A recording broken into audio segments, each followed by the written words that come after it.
गुरुजी मेरा थोड़ा ना अटपटा सा क्वेश्चन है। हाँ। दिमाग में मतलब लगता है ऐसे कि ना, देखो आप कहते हो कि मतलब जो हमारे पितर होते हैं उनके लिए भागवत करवाना चाहिए है ना। तो जब हमारे जैसे कोई दादा दादी है वो जब मर गए तो मरने के तो कुछ दिनों बाद ही उनका जन्म हो जाता है ना।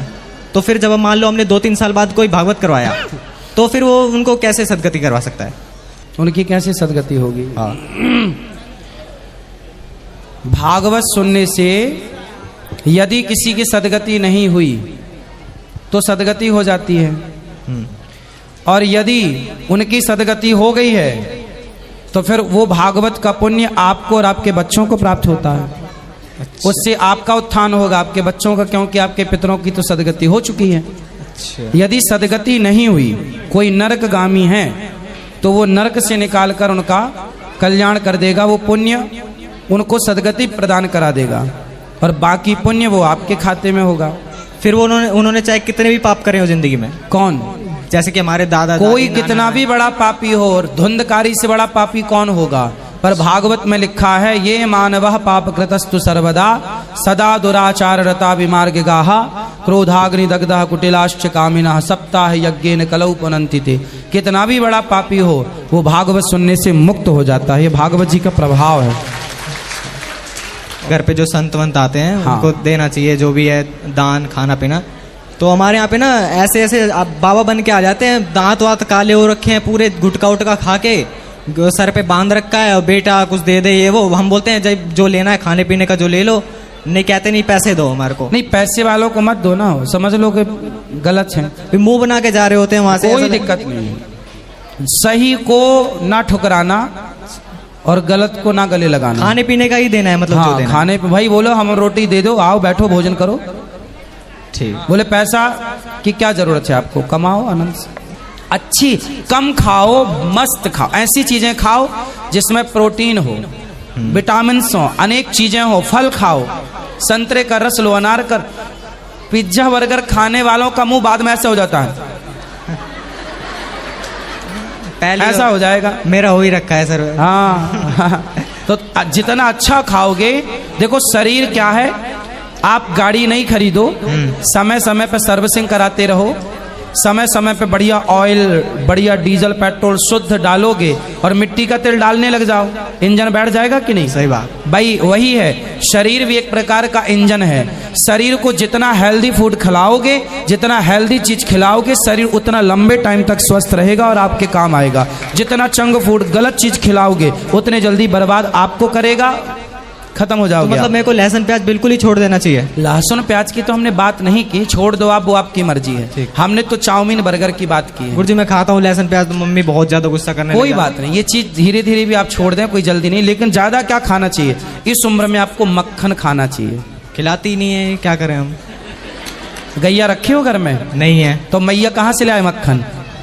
तुम भी तो रखो गैया। तो बोलते हैं रखने के लिए, मम्मी रखती नहीं, हम क्या करें अब? एक गैया रखो, बढ़िया शुद्ध दूध। जो गैया होती है एक, वो वाली कैसे भी करके हम लेके आए। शुद्ध दूध पियो, बढ़िया 2 गिलास दूध मस्त पियो। दही ज्यादा खाओ और ज्यादा मक्खन खाओ, पनीर खाओ।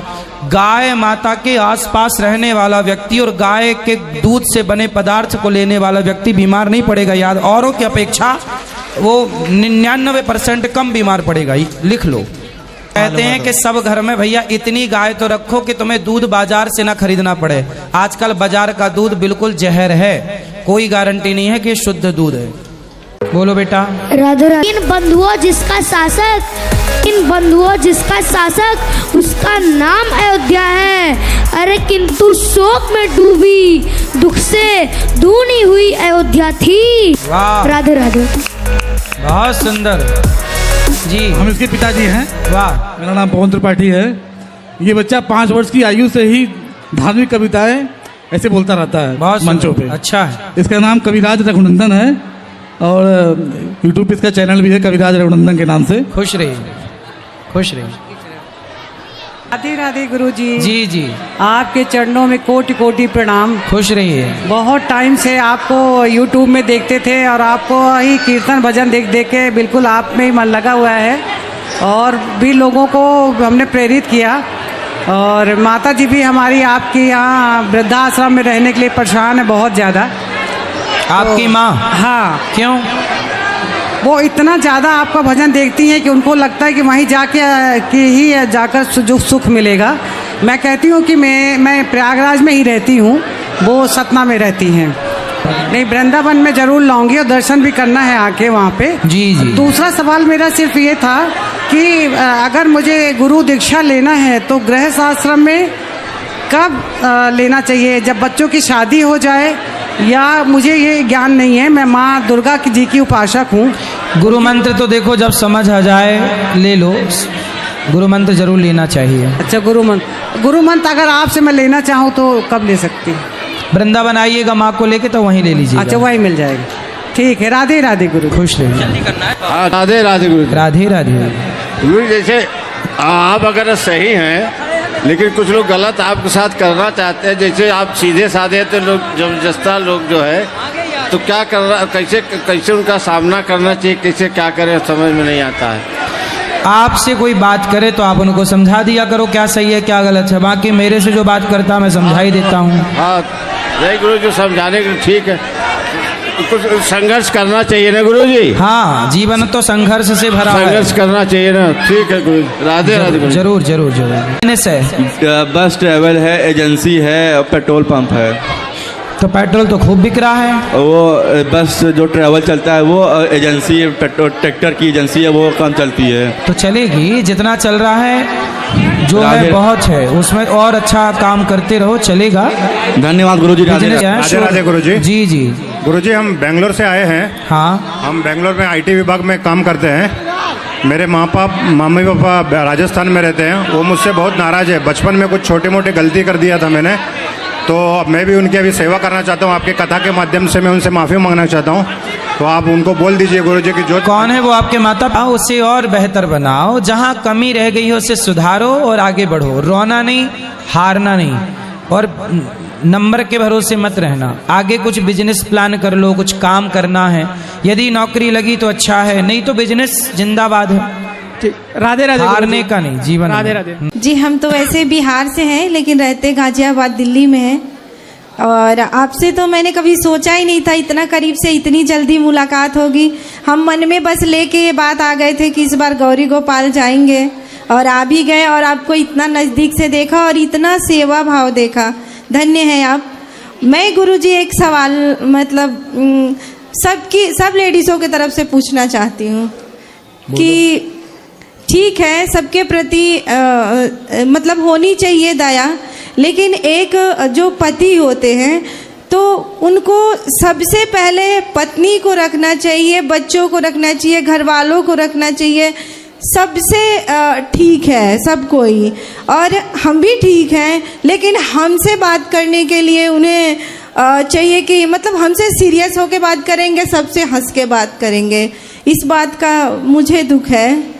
तो और पति आपको हंसते हुए बात नहीं, सबसे बात करेंगे, अच्छे से करेंगे, मुस्कुरा के करेंगे। बस मेरे पास आएंगे तो सीरियस हो जाएंगे और कभी 10 मिनट बात नहीं करेंगे दिल तो से। आपको देख आपसे डरते होंगे ना? मैं कोई डरावनी दिख रही हूँ गुरुजी? ये भाव नहीं है गुरुजी। जब आगे रखेंगे बस मेरे पे आते आते इनका प्यार खत्म हो जाएगा। मतलब आपके हक का प्यार ये किसी और को दे रहे हैं। हाँ, मतलब गलत संबंध नहीं है गुरुजी, मैं क्यों बोलूं? हाँ, पैसे भी परिवार की बात कर रहा हूं। हाँ, लेकिन सबसे प्यार से बोलेंगे, बस हम तक आते आते सारा प्यार खत्म हो जाएगा, टेंशन बढ़ जाएगी। अब लेकिन मेरे को ये बिल्कुल पसंद नहीं है। अब आप मुस्कुराती हो उनके सामने, बात अच्छे से करती हो हंसते हुए? बिल्कुल करती हूँ। हाँ, तो आप हंसा करो तो आपको देख के वो हंसा करेंगे। काहे देवता पत्नी से काहे नहीं हंस के बात करते? नहीं बात करते हैं हंस के। अब क्या है ना कि जैसे कुछ बोलिए तो अब उल्टा जवाब मिलेगा तो थोड़ा सा गुस्सा आ जाता है, बस यही, और क्या। तो सदा रोज गुस्सा उल्टा जवाब देती हैं ये? नहीं, डेली नहीं देती है, कभी कभी। तो कभी कभी की ठीक है, पर रोज तो हंसा करो। तो नहीं हंसते हैं गुरुजी, पूछ लीजिए, बच्ची है हमारी। पत्नी को पत्नी का अधिकार है आपके प्रति, वो उसका प्यार उसे मिलना चाहिए जी। तो अब रोज जाया करिए तो ऐसे ऐसे हंसते हुए जाया करिए। जाएंगे? हाँ, पक्का। बताइए मेरे को कैसे जाओगे? हंस के जाएंगे, मुस्कुरा के, और क्या। पक्का? हाँ, पक्का। खाओ माँ कसम। हाँ, एकदम। इनकी कसम हैं? इनकी कसम। उन्हीं की कसम। गुरुजी वो तो माँ- मरते मरते बची हैं। गुरुजी ये बात नहीं है कि मतलब हंसते हुए जाए ना जाए, ये बात है गुरुजी आके सबसे प्रथम में हमें मतलब एक, क्योंकि मैं पूरे घर ये रहते नहीं है गुरुजी, दुबई क्या में करते रहते हैं? हैं, लेकिन ये आते हैं। एक ऐसे तो मैं तीनों बच्चों को पढ़ाती हूँ, रहती हूँ लेके, इन लोगों को आएंगे तो मैं यहाँ रहूंगी, गांव 15 दिन आराम से रह लेंगे। ऐसे कौन रहता है आप बताइए। वो दुबई में क्या करते हैं ये जॉब करते हैं। तो कितने टाइम वहाँ, कितने टाइम घर?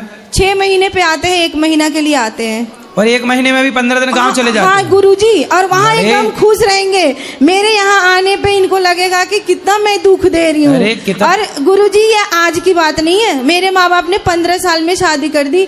और ये तो बड़े निर्दयी टाइप के पति हो आप।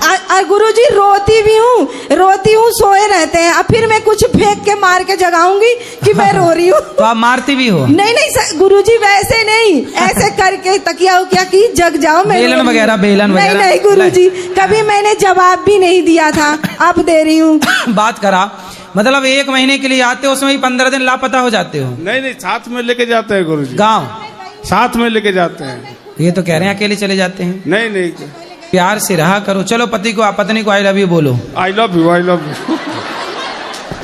गुरुजी 17 साल में एक बार हम गए थे मुंबई, वहाँ आई लव यू बोला था इन्होंने शादी के 17 साल बाद। तो उनको अब आता- आज बोल रहे हैं फिर। तो आता ना होगा ना इनको आई लव यू बोल। गुरुजी खूब आता है।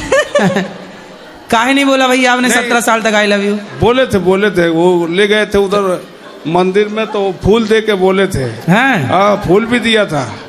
हाँ, तो ये भूल गई? ये भूल गई है। हाँ, 17 साल बाद आप बोले थे? नहीं पहले भी बोला था, लेकिन उस दिन फूल दे के बोला था ऐसे करके। तो मतलब ये तीसरी बार आपने आई लव यू बोला आज? हाँ। तो काहे इतना महंगा कर दिया आई लव यू को? हैं? गुस्सा रहती है डेली, इसीलिए नहीं बोलते हैं।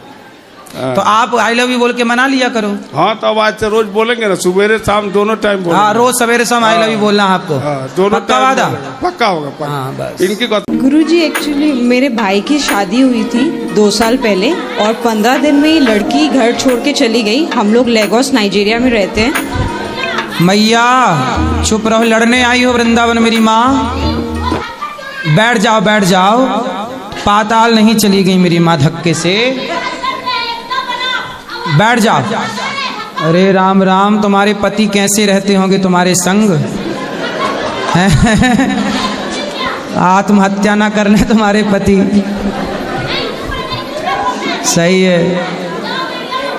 बैठ जाओ मैया, बाहर जाके लड़ लो मेरी माँ। यहीं लड़ोगी बताओ? क्या दिक्कत थी? कुछ पूछा नहीं, जानकारी नहीं मिली? नहीं, फिर हमने पता लगाया तो हमें पता चला कि उस लड़की का किसी और से कुछ है, और वो हमें रिप्लाई नहीं करना चाहती है। तो ना ही वो डिवोर्स दे रही है और ना ही वो बात कर रही है। आजकल का जो जनरेशन हो गया है गुरुजी, आज मेरी भी शादी को 10 साल हो गया है, हमने ये सब अपने टाइम में नहीं देखा था, और इस टाइम जो हो रहा है, आप कुछ बताइए क्या किया जाए जो ये सुधर सके। अब ये तो उनको सुधारा जाए, उनको समझाया जाए कि भाई ये सब जो आप कर रहे हैं वो गलत है। उनको ले आइएगा, बात करें, समझाएं। गुरुजी उनसे कोई कांटेक्ट ही नहीं है हमारा। कहाँ के हैं वो लोग? कोलकाता के। अच्छा, तो फिर आप लोगों ने विवाह किया था तो पड़ताल नहीं की थी? देखा सुना नहीं था? हमने पता वता किया था सब, तब लड़की की ऑलरेडी एक शादी हो चुकी थी, जो जिसके बारे में हमें पता ही नहीं था, क्योंकि हम लोग उसका नाम गुरप्रीत कौर है, मेरा तो नाम। कहाँ रहते हैं आपके वो भैया हैं? जी, जतिन कलवानी उनका वो नाम। कहाँ रहते हैं? हम लोग लेगोस में ही रहते हैं, नाइजीरिया में। मेरे मम्मी पापा कलकत्ता में रहते हैं, तो मम्मी के थ्रू तो तलाक भी नहीं हो रहा है?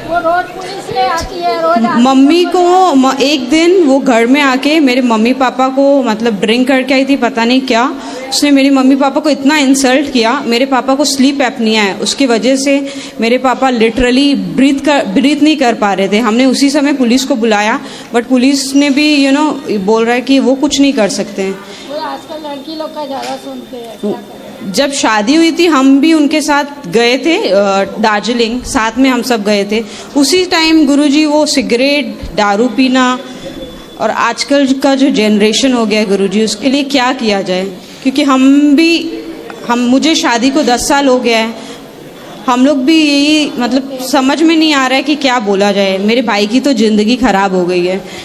नहीं, उसको समझा बुझा के या तो ठीक किया जाए या तो फिर उसकी माँ आने नहीं दे रही है, बोलती है चलो फिर भगवान ठीक करेंगे, आप लोग अपना कार्य करते रहिए। सब Thank you अच्छा so होगा। much. यहाँ राधे राधे गुरुजी। जी अभी जैसे इन अंकल ने बहुत अच्छी जानकारी दी है। मैं महाराष्ट्र से हूँ, मेरा नाम वर्षा गणेश माली है।